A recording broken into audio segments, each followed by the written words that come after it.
but in Remember the Titans, the defensive end, who's the captain? Gary Bertier. Gary Bertier. Yeah, I like, he's fictionalized in that movie quite a bit, actually. Of course.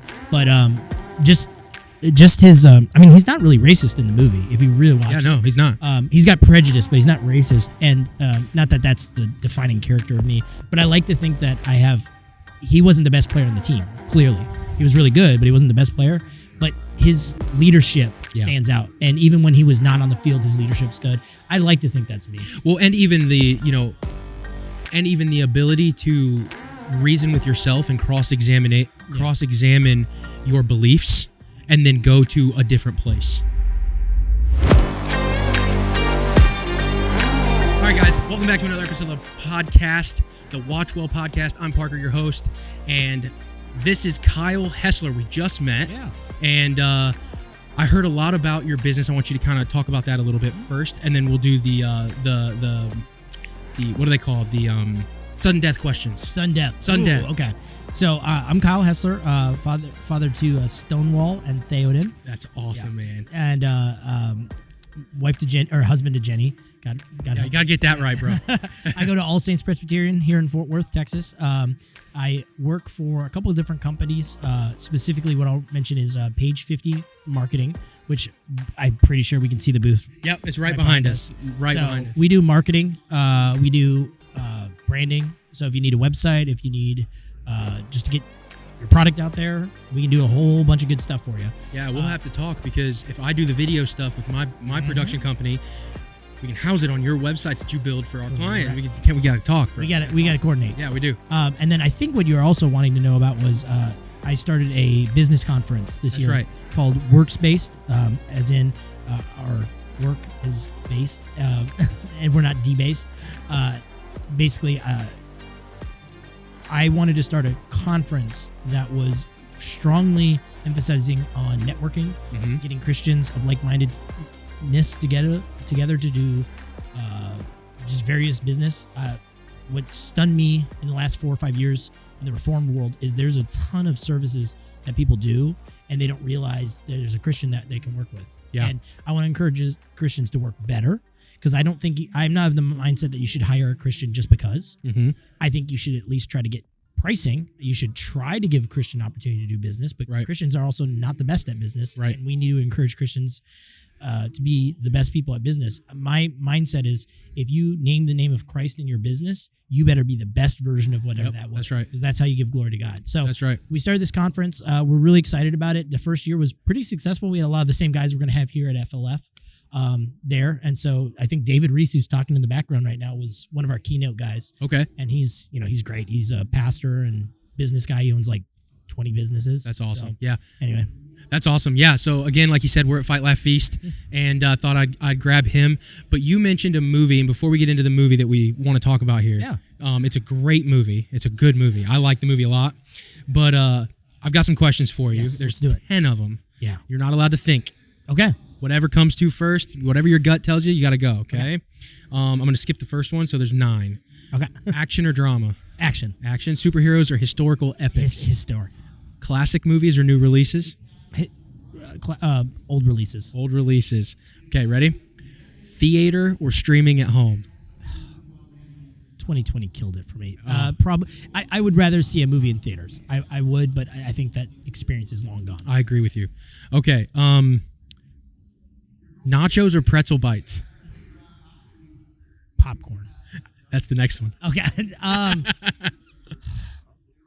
Nachos. Nachos? They're just the upside of nachos is much better than the best version of nachos is much better than the upside of pretzels. But I just think of movie theater. I'm thinking of movie theater ones, and I'm just like neither. So those are the bougie movie theaters, okay, right? Yeah. So this next one, candy or popcorn? Popcorn. It's not even a question. I know you've already been into Don't the popcorn over here. Yeah, you've already been to the popcorn. Even stale, it was good. That's right. Okay, Old Testament stories or New Testament parables? Old Testament stories. Okay, cool. Are you a soundtrack or visual guy? Visual.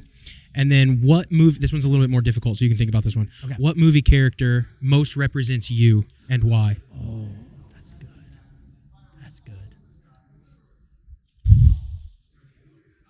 Hopefully it's not the character from the movie we're about to No, I don't think so. I like to think, maybe this is just because it's recent on my mind. I forget the guy's name, but in Remember the Titans, the defensive end who's the captain, Gary Bertier. Gary Bertier. Yeah, I like. He's fictionalized in that movie quite a bit, actually. Of course. But just his. I mean, he's not really racist in the movie if you really watch. Yeah, no, he's not. He's got prejudice, but he's not racist, and not that that's the defining character of me. But I like to think that I have. He wasn't the best player on the team. Clearly, he was really good, but he wasn't the best player. But his leadership stands out, and even when he was not on the field, his leadership stood. I like to think that's me. Well, and even the ability to reason with yourself and cross-examine your beliefs, and then go to a different place. Yeah, because that's ultimately what you see him do through the story, right? Mm-hmm. So he has this belief, and then you start to see him pull away from his girlfriend because she wouldn't go with him, and his friend, and then he's like, well, okay, so then that's what we do on this podcast is why is that important? Why do we change our minds? Why is prejudice wrong? How should kind of that vein of thinking? Yeah, and for me, it's like one of the not to make it about myself, but the thing in that movie that always stands out with me is how the team was won over. Yep. And if you play sports, this makes total sense. But even I think the thing that with that movie that's so great is it's also got these parallels of how men interact. That's right. But the scene where it's strong side, left side, he wins over. So he demonstrates his character earlier in the movie or earlier in their camp. And so the black players are like, okay, he's not untrustworthy. We've seen enough to kind of give him a measure of trust. And then he stands up to his best friend, calls him out. Yep. And then he does that with his teammate. And anyone that's played sports and when the adrenaline's running high for guys, we're in the foxhole together. That's right. And I like to think for myself, like the type of encouragement he offered was specialized. He didn't just grab Julius and say like, man, you're a great guy. I'm sorry about what I said. He just shows manly affection. Yeah. And that's like, I'm a big hugger. It's a respect thing. Yeah. I'm a very much a holy kisser. Okay. So next time I see you, you're getting a holy kiss. Right, but brother. like I'm a big, like grab somebody by the back and just say like, man up. Yep. So anyway. Yeah. Yeah. It's definitely, it's not a hand holding kind of thing. It's a no, you got that side of the field. I got this side of the field and we're a unit and you've got my respect. I'm going to trust you kind of thing. Yeah. I like to say, you want to give a guy the slap on the back, the high five, the pat on the head, or the smack across the face. That's right. Yep. I agree. So we just did a movie review on a movie we didn't even talk. So that's how easy. Yeah, that's great. That's how easy it is. But let's transition to the movie we just spoke about. So Shutter Island. Yeah. I want to get your thoughts on Shutter Island. Do you even like the movie? I love the movie. So full disclosure, we were talking about what movie to discuss, and it was fresh in my brain. It just popped up on YouTube, the like final scene, and so I watched the last 20 minutes of that movie, like from when he gets into the tower. Yeah. And so that part's fresh on my mind. The rest of the movie is not as fresh, but I mostly remember it. Yeah. I remember liking the movie pretty much from the first time I saw it. And I think a lot of people are frustrated by like, well, what is a twist movie. Yeah. And Martin Scorsese is not a twist guy, so I think they kind of painted in that light. But it's actually just a dynamic movie. It's really got a good story. It's got a good flow. And character development's really good. Mm-hmm. Yeah, it's very good. And if you think about like a movie that has a good twist, the twist should be noticeable from the beginning. And it does. It very much is. So, but it was fresh on my mind because I kind of had an epiphany moment watching that end. So we can get into that, or we can talk about it. Yeah, go to that scene that you remember most, and what'd you get from it? So, do you do spoiler alerts? Oh yeah, for 12-year-old movies. They know. Okay, yeah. So they know that if it's on the podcast, it's a spoiler zone for sure. So the premise of the movie is this detective, or what we're told is a detective, who's played by Leonardo DiCaprio, and his partner, who's played by Mark Ruffalo. That's right. Come to Shutter Island to investigate a murder, I believe, or disappearance, something like that. Yeah, something like because that. the girl, and it's an insane asylum. Yeah, insane asylum. Yep. Yeah, and on an island, and I think it's taking place in like the 60s or 70s. Yeah, that's around there. Yeah. So it's you kind of get a little bit of that. As far as the characters go, it's a little bit of that like. hey boss, what you doing? That's right. Yeah, I think they say hey boss all the time. Mark Ruffalo's character. Yeah. So they come to this island. boss? They're investigating this, and I think part of the premise is that for whatever reason, which it seems absurd the first time you watch it, and then when you watch the movie in reverse, it makes way more sense. The Leonardo DiCaprio's character, I believe, is like they put in an agreement where he's institutionalized in order to investigate. Yeah. And he's trying to go deep cover essentially. So then he goes through this plot of this movie. He's trying to uncover all this different stuff. And as we get to the end of the movie, we arrive at this like lighthouse, and Ben Kingsley's character is waiting up there with him. And Ben Kingsley's character reveals that this is all made up, basically. Yeah, and Ben Kingsley, his character plays the psychiatrist. Yeah, the head psychiatrist. Yep, that's right. And he reveals to him that this is like his real. I forget what he thinks his name is, but his real name is Andrew Latus. Yep. And so wasn't it like Roy or something? I can't remember. I can't remember either. But basically, it's revealed that Leonardo DiCaprio's character is actually named Andrew Latus. Yep. That he's the one that's actually instituted, or he is an insane. That he thinks the whole movie he's being drugged, but actually it's reversed. He's actually being weaned off. He's going through withdrawal, so he's getting shaky and stuff like that. He is the most violent patient they have, and he's institutionalized because he murdered his wife after his wife, who was manic, like severely manic depressive, drunk, all that stuff. She murders their children, and it's heartbreaking. So you have to watch the movie to kind of get all the like stuff going on. It's a bit of a thriller, it's a bit of a drama, but the main thing is the reason it was all set up was they are at the point where they think this is the only way to get him to own his guilt and shame. Mm-hmm. So the whole point of the movie is he is denying the reason. The truth. The truth. And one of the reasons they call him the most violent inmate is that he beat up another inmate because the inmate called him Andrew, and he refuses to even call. He's so dissociated from what's going on that he doesn't even want to be called by his real name. Right. So self-deception. Yeah. So by the end of this little interaction, Leo's character tries to shoot a gun. The gun doesn't work. Turns out the gun never worked. And then, he finally acknowledges that, basically Mark Ruffalo's character is his actual doctor. Yep. Ben Kingsley's character runs everything, and it's one of the only movies I actually like Mark Ruffalo in, but Ben Kingsley is... You don't like the Incredible Hulk? He's the worst Incredible Hulk. We can talk about Shots fired. Shots fired. That's awesome. But, so he, basically Ben Kingsley's character tells him that they're going to lobotomize him. This was their Hail Mary because they don't know what to do with him. And so the state is basically saying, because he's guilty of murder. Right. So they're basically saying, if you're not, if we can't bring you back to reality, you have to be lobotomized. And the end of the movie is tragic. And this is what people didn't know if there was the twist or not or whatever. But they tell him that he had come back to reality like 6 months prior and then relapsed hard. And so they need to know for sure, is he acknowledging this? Is he on the pathway to health? And so he's acknowledging it. We get a flashback. We see everything. We know it's true. And then it's like the next day, and they're just sitting on the court, and Mark Ruffalo character walks up to him. He's like, "How are we doing today, boss?" And Leo's character very subtly pretends like he's still the detective, the delusion detective. And you just see this. It's a great moment for Ben Kingsley. Mark Ruffalo looks over him and he goes, he just shakes his head. And Ben Kingsley just absolute depression on his face. You've never seen an actor get depression so good.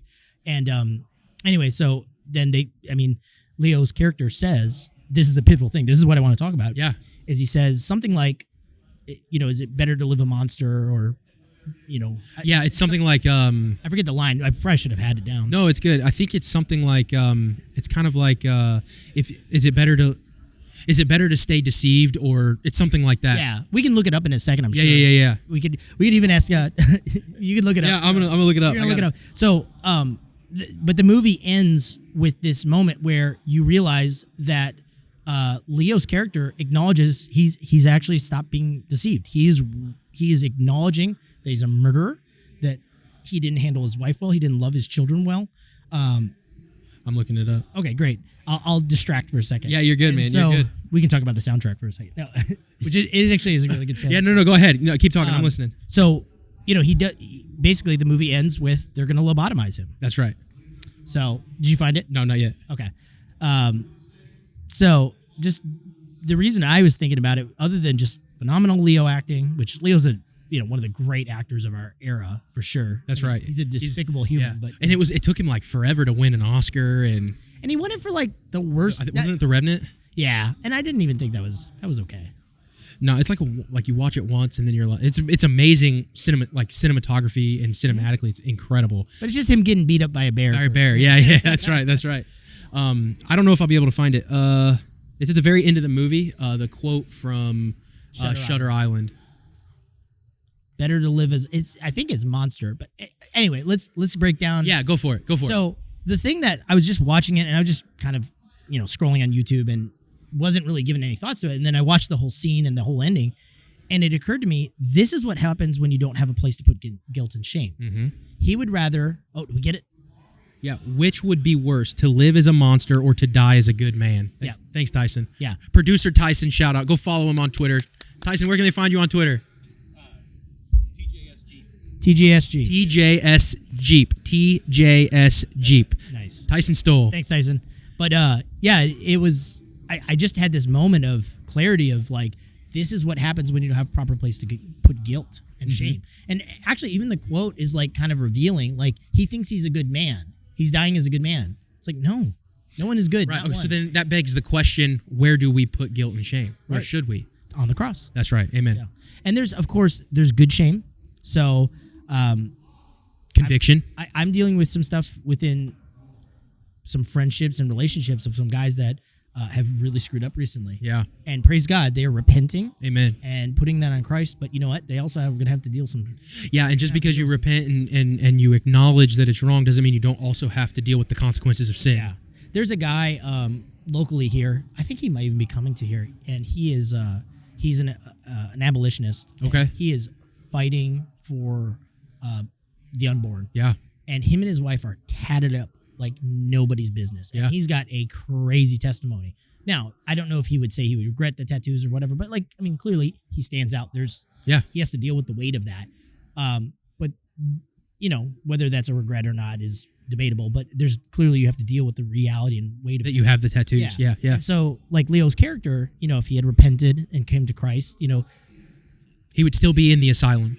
He'd probably still be in the asylum. He'd probably still be in jail, and he'd have to deal with that. And clearly, 1960s doctors are not trying to prescribe the love of Jesus Christ as part of their right. But it's just it had this moment to me of like, this man would. This was the big enlightening thing to me. He would rather lose his mind, a la Romans 1. Yep. Than deal with the weight of what has happened. Yeah, and that's exactly, you're right. Romans 1, they suppress the truth in their own wickedness. So like that's kind of what it is, right? It's much easier to self-deceive yourself than to come to the realization that we're not God. Yeah. Essentially. Yeah. Have you ever watched House MD? Yeah. So like another show I've been kind of scrolling on that, and there's a great episode I think in the second season where it's a two-parter. This cop gets sick with some. It turns out to be what is it? I can't remember. But it's like not a parasite, but it's not bacteria. It's virus. No, it's not virus, but it's like a parasite of some sort. Anyway, but Negliria. That's what it actually is, but I can't remember what that's called. But anyway, amoeba. It's an amoeba. Okay. But Eric, Eric's one of his guys. He gets sick too.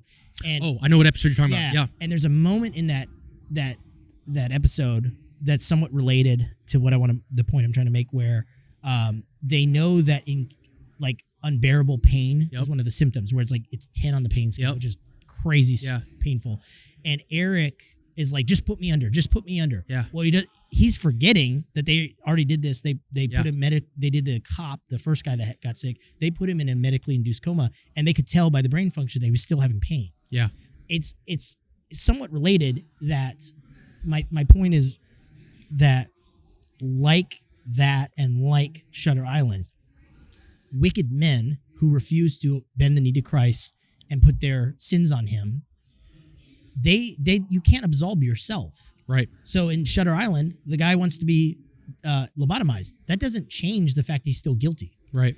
It doesn't change the fact he still has to deal with it. Like this House episode I'm referencing, the guy is put under and he's still having to deal with the pain. he just doesn't want to deal with it. Well, the reality is you're going to deal with sin one way or another. Yep, that's right. Yeah. That's good stuff, man. Yeah. I appreciate you coming on. Yeah, that's great. No, it was a lot of fun. I'd love to come back. I just need to watch. Absolutely. I just need to rewatch some good movies. Yeah.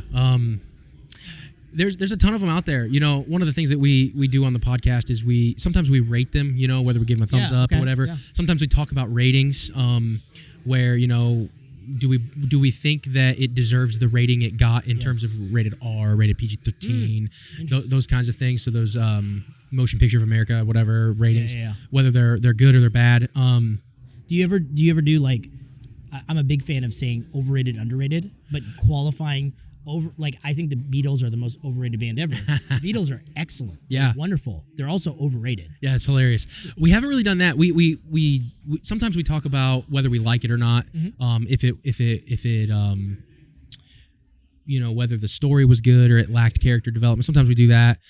So there's a wide gamut of it really just depends on the episode, depends on the movie. But can I give you an idea? Go for it. Other than the overrated, underrated, that's always fun. You should do what there's a podcast called it's Julian Edelman's podcast. Okay. Names with Games. Okay. So he's got a kind of a funky podcast. The setup's kind of odd, but the clips and stuff are really good, and I like how he holds stuff. But the one thing they do that's really cool is the premise of how he brings the guest on is it's usually sports related. So he either brings somebody that is a fan of a particular team or played on that team, but they talk about a specific game. Games with names. Yeah. And then at the end of the episode, they rate it. Now, part of the problem is you have these guys who are like rating, you know, regular season games because they played in it. They're like, oh, this was a great game. Yeah. 10. But I think you could do something similar where you guys could start ranking the movies you've done. So like Shutter Island, we could start breaking down whatever criteria. Yeah. And by the end of it, you do like a accumulated score. Okay. And then you say, well, this is like in all the movies we've done, it's placed in like 30 or 50 or something. Oh, that's a great idea. Okay, I like that. I'll have to flesh that out. Yeah, for sure. That's a great idea. I like it. Yeah, it'd be good. Yeah, because that would be a good visual to put on the YouTube channel as well. What are some of the movies you have done, if you don't mind? Oh, dude, I think we've done 40 some movies so far. Yeah, so we've done 13 Hours, Secret Soldiers of Benghazi. We've done Sing and Sing 2. Okay. We've done I like how eclectic that is. Yeah, we've done let's see. Fences with Denzel Washington was our very first film. Yeah. Keith Foskey came on, did Superman 78, and that was a great episode. Greg Moore came on, did Tombstone. Yeah. We've done we've done all 3 Batman movies and then the newest one. You mean the Nolan? The Nolan ones. Yeah, we did all 3, the trilogy, and then we did the Batman that came out in 2022. Something like that, yeah, 22. And so yeah, we've done a lot, man. We've done a lot of movies. You done The Departed? Not yet. I almost said let's talk about that, but I can't. I love that movie. I haven't watched it in a really long time. It's so good. It's a great movie. I just can't think of anything redeeming about it. Children of Men is another good one. That'd be a good one. Woo, Post Mill. Yep. That's a Post Mill movie if I ever seen one. Yeah, that's right. Yeah, I'd love to come back, man. We might need to just kind of like if you'd have me, I'd love to have you back. Good movies.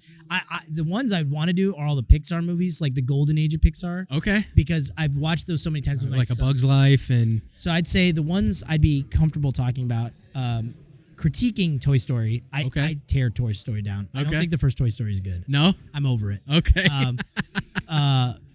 Cars was the one we were talking about earlier, and I think that's a great movie for young men. Incredibles is great for dads. Okay. And wives too. Yeah. But that one, it's really good. If you ever read Federal Husband by Doug Wilson. Haven't read it yet. So you need to read that and then watch that movie and then have me back. But the whole idea of that movie, the short version is where he starts to where he goes is one of the best journeys because he assumes the weight of responsibility. Yep. So I don't want to ruin the episode. Yeah. Come back and do that. Yeah, we'll do it. We'll plan on that. Yeah, I'll read Doug's book and Doug, right? Doug's book. Doug Wilson. Yeah. And then Incredibles 2, by the way. Incredibles 2. Everyone thinks is a feminist movie. It's actually I'll tease it. Okay. It's Jason Farley, who might be here. He pointed this out to me. It's the most anti-feminism movie ever because you think it's like, oh, she's saving the day. She's saving the day. Actually, she's failing every step of the way. And how is she saved? She's saved by her children. Yep. That's right. So I'd be comfortable. There's a bunch of that'd be fun. Yeah, we'll have to flush that out.